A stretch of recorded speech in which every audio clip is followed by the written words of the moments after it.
Back to my channel Eco Tutor. Here we will read English newspaper with Hindi explanation. So let's get start. Here the title is Can't drag family members in domestic violence cases in sweeping manner.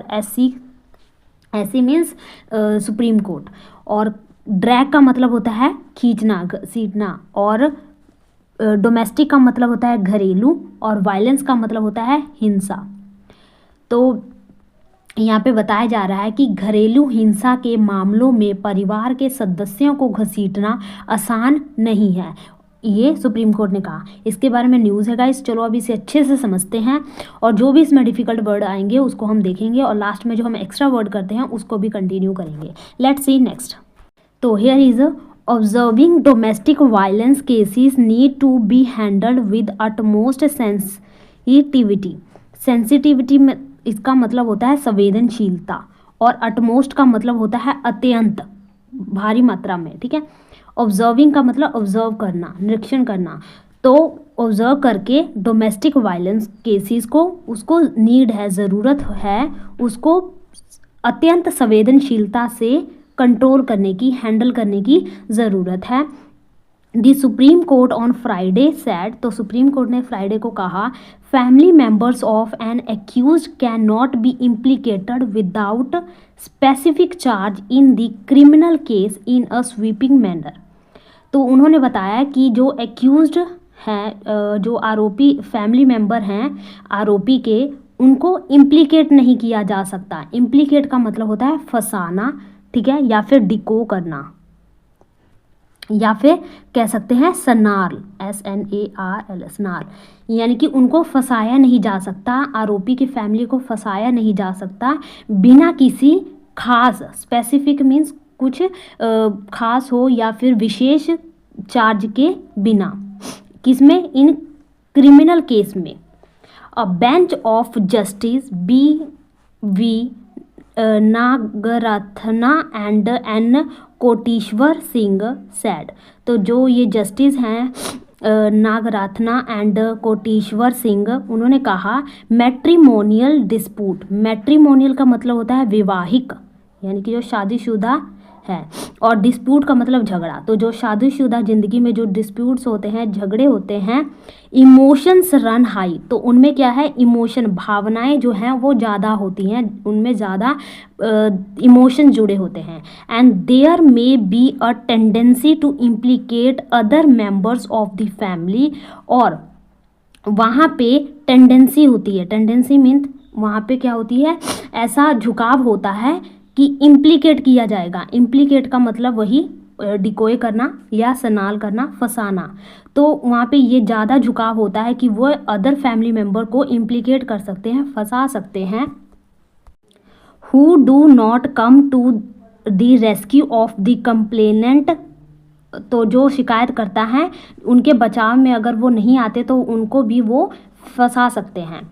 और remain mute spectators to any allege incident of harassment, और वो क्या रहते हैं, remain रहते हैं mute, mute means silent रहते हैं, स्पेक्टेटर्स मीन्स दर्शक, जैसे कि कोई किसी चीज़ को देखने वाले को हम क्या कहते हैं, स्पेक्टर्स है, वो दर्शक है।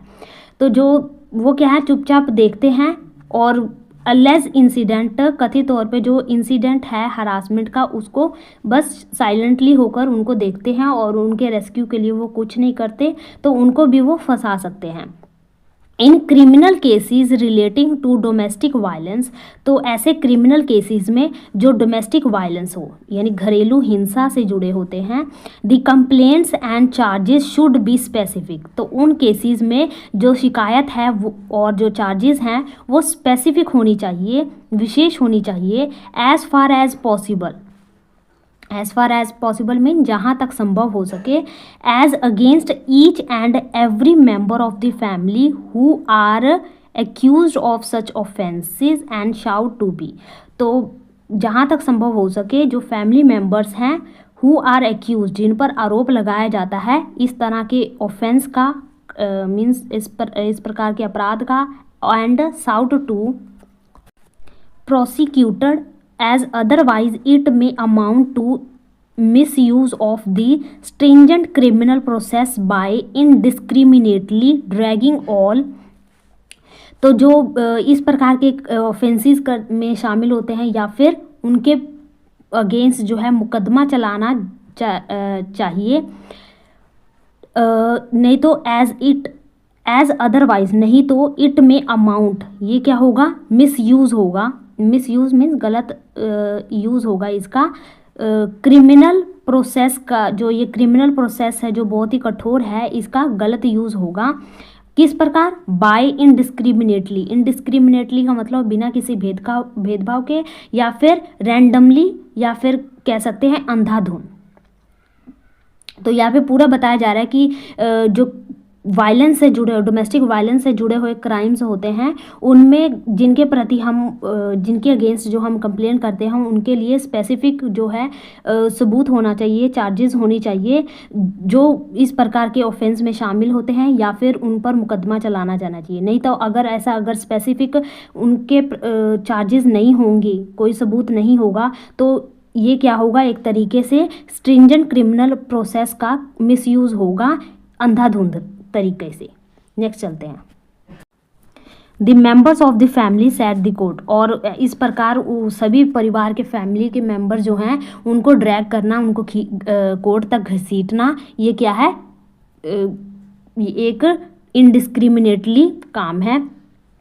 The observation reflected in a judgment, तो जो ऑब्जर्वेशन है, ऑब्जर्वेशन यानी कि जो निरीक्षण है उसमें रिफ्लेक्ट हुआ, ये सामने आया एक जजमेंट में, एक फैसले में, that caused the criminal proceeding, जिसमें क्या किया, कॉस्ट का मतलब होता है, कॉस्ट का मतलब होता है खारिज करना, रद्द कर देना।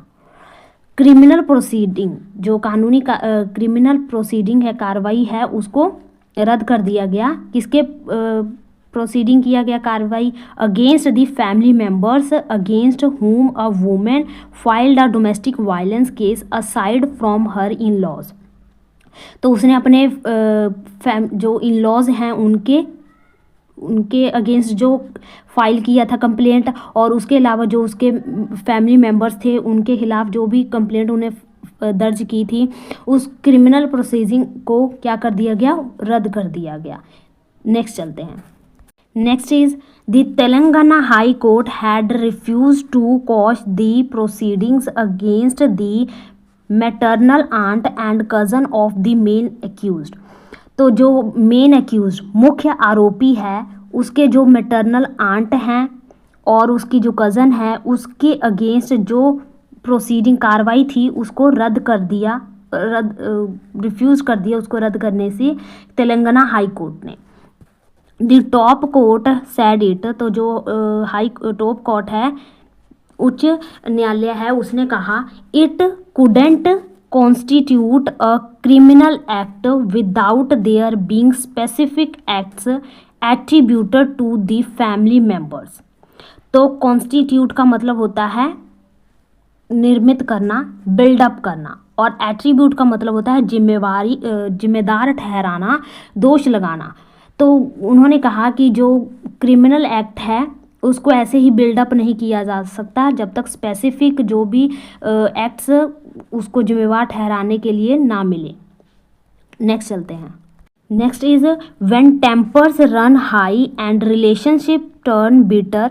तो जब टेम्पर्स मीन्स जब आपा जो है खो जाता है, यानी कि दिमाग गर्म हो जाता है, run high, tempers run high, and relationship जो है जब मतलब गुस्सा आता है, यानी कि जब हम अपने आपे से बाहर हो जाते हैं, तब क्या होता है, हमारे रिलेशनशिप में, हमारे रिश्ते में क्या आ जाती है, बिटरनेस आ जाता है, कड़वाहट आ जाती है। There is also a propensity to exaggerate the allegations.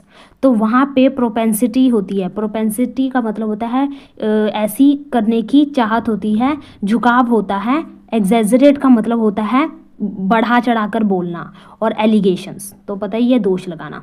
तो उस स्थिति में हम क्या करते हैं, एलिगेशन जो है बढ़ा चढ़ाकर लगाने की जो परसेंटेज है वो हाई होती है।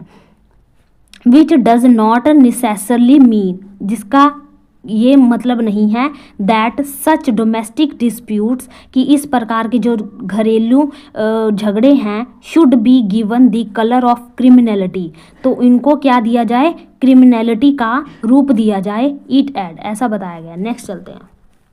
Next is there may be situation where some of the family members और relatives may turn a blind eye to the violence और हरासमेंट। तो ऐसी स्थिति हो सकती है जहाँ पे जो फैमिली मेम्बर है और जो रिलेटिव हैं वो ब्लाइंड हो जाते हैं, यानी कि आंखें अपनी बंद कर लेते हैं टू दी वायलेंस, वायलेंस को देखकर, या कोई हैरेसमेंट होती है, कोई परेशानी वाली बात होती है, तो उस समय वो अपने आप को उस चीज़ से इग्नोर कर देते हैं, उस चीज़ को टाल देते हैं। नेक्स्ट चलते हैं। परपिट्रेटर टू द विक्टिम, और इस प्रकार वो परपिट्रेटर का मतलब होता है बढ़ावा देना, सिन करना या ब्लेमिश करना, BLEMISH। तो इस प्रकार वो क्या करते हैं, विक्टिम को बढ़ावा देते हैं, परपिट्रेट करते हैं। And may not extend any helping hand to the victim, और इस समय एक्सटेंड मीन्स बढ़ाते नहीं है वो अपना, विक्टिम की तरह कोई भी हाथ जो है अपना मदद के लिए वो नहीं बढ़ाते हैं।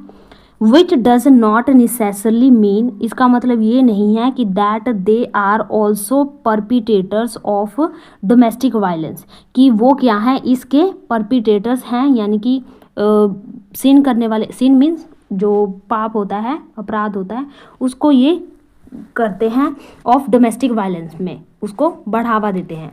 Unless the circumstances clearly indicate their involvement, unless जब तक ये नहीं पता उनकी परिस्थिति, सर्कमस्टांसेस जो भी परिस्थिति है वो क्लियरली स्पष्ट इंडिकेट ना करें, संकेत ना करें कि वो क्या है, इन्वॉल्व हैं इसमें। और इंस्टिगेशन का मतलब होता है डिज़ायर, यानी कि उनकी खुद की इच्छा इसमें है, या वो क्लियर रूप से यानी कि स्पष्ट रूप से इसमें शामिल हैं इस वायलेंस में, तब तक हम उनके प्रति जो है कोई भी एक्शन नहीं ले सकते, उनको क्रिमिनल कहना गलत होगा। नेक्स्ट चलते हैं। तो next is it sad criminalizing domestic disputes without specific allegations and credible materials to support the same may have disastrous consequences for the institution of family।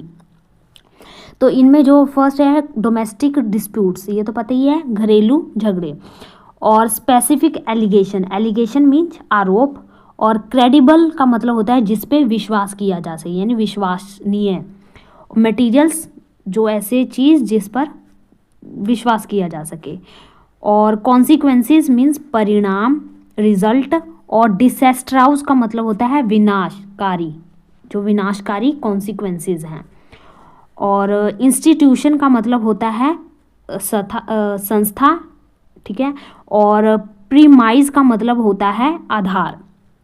तो यहाँ पे पूरा बताया जा रहा है कि इस इट सैड, ये जो क्रिमिनलाइजिंग डोमेस्टिक डिस्प्यूट्स है, इनको बिना किसी खास एलिगेशन, खास आरोप और विश्वसनीय मटेरियल के समर्थन के बिना, इनको क्या है, domestic dispute criminalising domestic may have disastrous, और इससे क्या हो सकता है, डिसेस्ट्रस हो सकता है, यानी कि विनाशकारी कॉन्सिक्वेंसेस आ सकते हैं। किसके लिए, फॉर दी इंस्टीट्यूशन, जो संस्था है, यानी कि जो फैमिली की संस्था, यानी कि फैमिली जो है वो क्या हो सकती है, इसमें बर्बाद हो सकती है।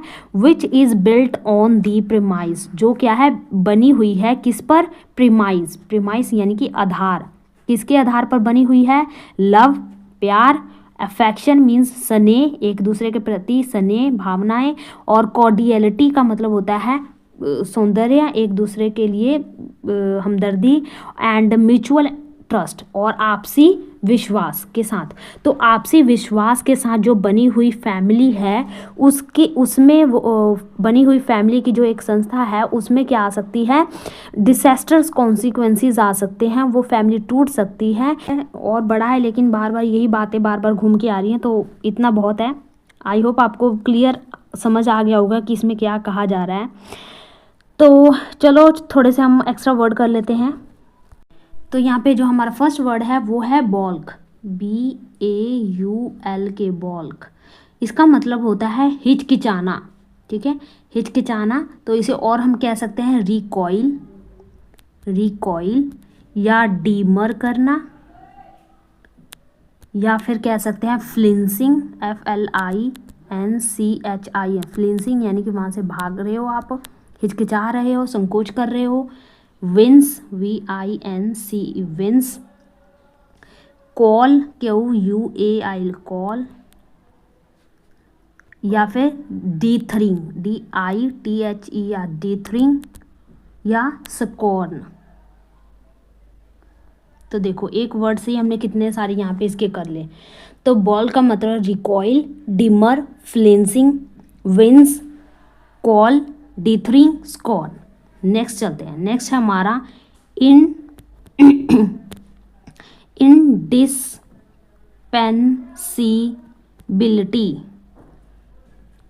इसका मतलब होता है जो इम्पोर्टेंट है वो, ठीक है, इंडिस्पेंसिबली जो इम्पॉर्टेंट हो। जैसे कि एग्ज़ाम के लिए जो है इंग्लिश की तैयारी करना, ये क्या है, इंडिस्पेंसिबिलिटी है, इम्पॉर्टेंट है, क्योंकि इंग्लिश के बिना कोई भी एग्ज़ाम जो है आप नहीं कर सकते, क्लियर नहीं कर सकते। तो उसे हम कह सकते हैं रिक्विसाइट,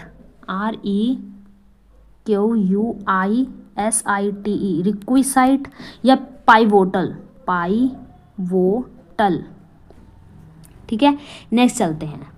नेक्स्ट हमारा वर्ड है फेज आउट। फेज आउट एक फ्रेजल वर्ब है जिसका मतलब होता है कि ग्रेजुअली स्टॉप यूजिंग और प्रोड्यूसिंग समथिंग, यानी किसी चीज़ को धीरे धीरे इस्तेमाल कर देना, बंद कर देते हो, उसे यूज़ करना बंद कर देते हो, या उसे उत्पन्न करना, प्रोड्यूस करना बंद कर देते हो, तो उसे कहेंगे फेज आउट, ठीक है।